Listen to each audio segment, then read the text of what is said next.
Dubbiin gama Iraan irraa dhagahame baha giddu galeessatti duumessa akka ulfa dubartii lafa tuquuf gaheetti ciniinsuu dabale jedhame.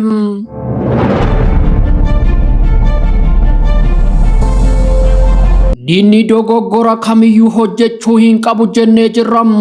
Diinni yoo dogoggora kamiyyuu hojjete nageenyi baha giddu galeessaa balaadhaaf saaxilama.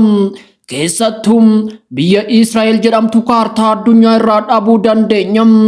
Iraanitti bu'uun gatii guddaa akka isaan baasisu dursanii herreeguu akka qaban gorsaa jirra kan jedhan hoogganaan raayyaa ittisa biyyaa Iraan Meejar Jeneraal Mohammad Baagariidha.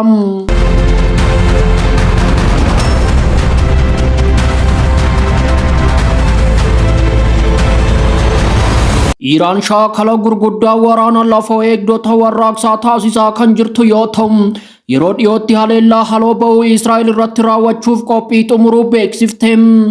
Ajajaa olaanaan humna waraanaa Iraan nageenya Iraan irratti balaan kamiyyuu sirna Israa'elii fi namoota gocha weerara waraana dabalataa Riippaabilika Islaamaa irratti raawwachuu malu kan deeggaran hunda irratti balaa guddaadhaaf saaxila jechuun akeekkachiisaniiru. Diinni dogoggora kamiyyuu hojjechuu hin qabu jennee jirra. Diinni yoo dogoggora kamiyyuu hojjete nageenyi baha giddu galeessaa balaadhaaf saaxilama. Keessattuu biyya Israa'el jedhamtu kaartaa addunyaa irraa dhabuu dandeenya.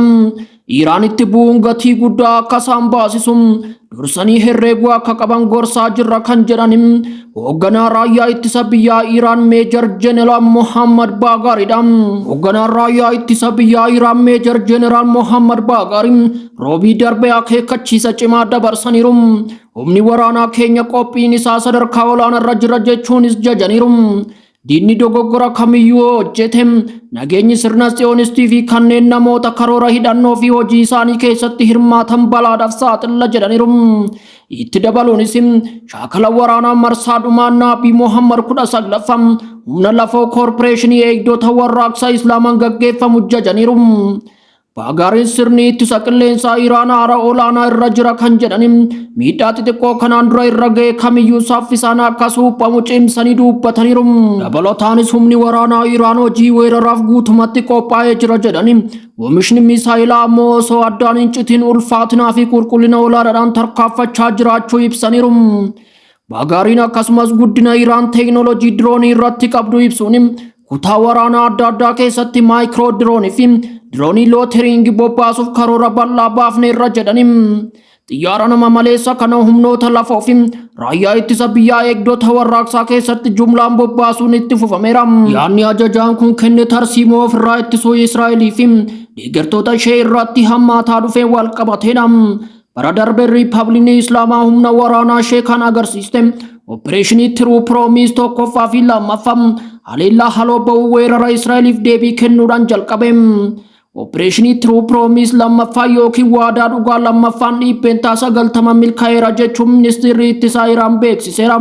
Hojiin kun misaayila baalaastikii fi diroonii dhibbaan lakkaa'aman fayyadamuun kan raawwatame yoo ta'u, dandeettii Iraan dhaabbata waraanaa fi basaasaa Israa'el irratti baqaqsanii hodhuudhaan rukutuu akka danda'an agarsiiseera.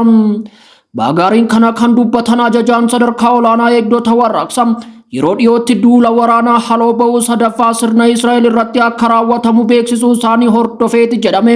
Duula haloo ba'uu sadaffaa sirna Israa'el irratti kan raawwatamu yoo ta'u, koorporeeshiniin eegdota warraaqsa Islaamaa kan beeksise Iraan waraanaaf qophaa'uu qabdi.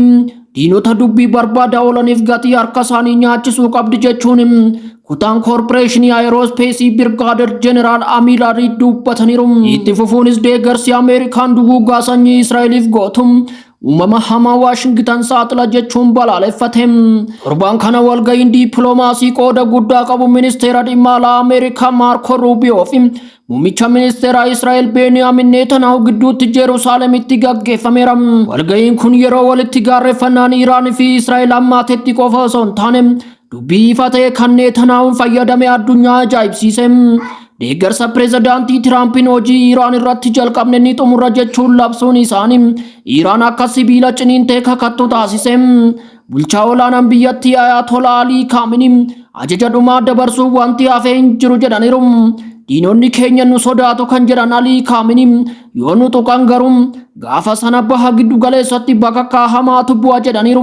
Netanyahuun ammoo karoora tattamaa fi hawwii yeroo dheeraa Israa'eliin niikulara Iraanii fi olaantummaa Iraan baha giddu galeessaa keessatti qabdu fashaleessuuf murteeffataniiru.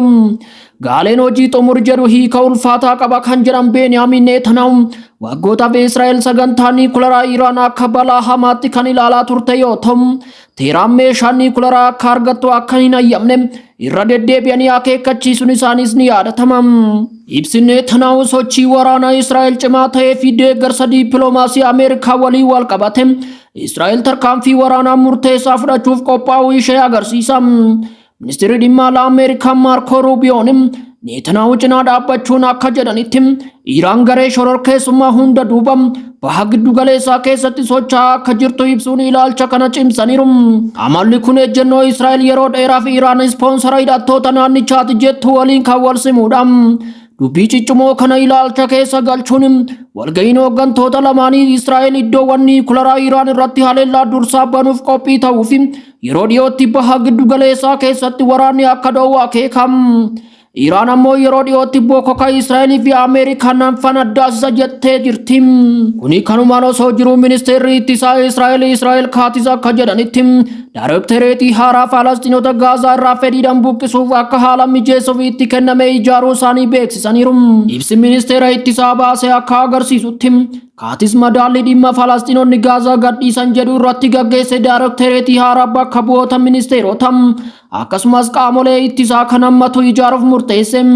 Karoorri kun gargaarsa bal'aa kan jiraatan Gaazaa kamiyyuu gara kutaa biyya sadaffaatti godaanuu barbaadu deeggarsa qophii adda addaa karaa galaanaa, karaa qilleensaa fi lafaa akkasumas kanneen biroo dabalatee akka argatu kan taasisu of keessatti qaba jedhe.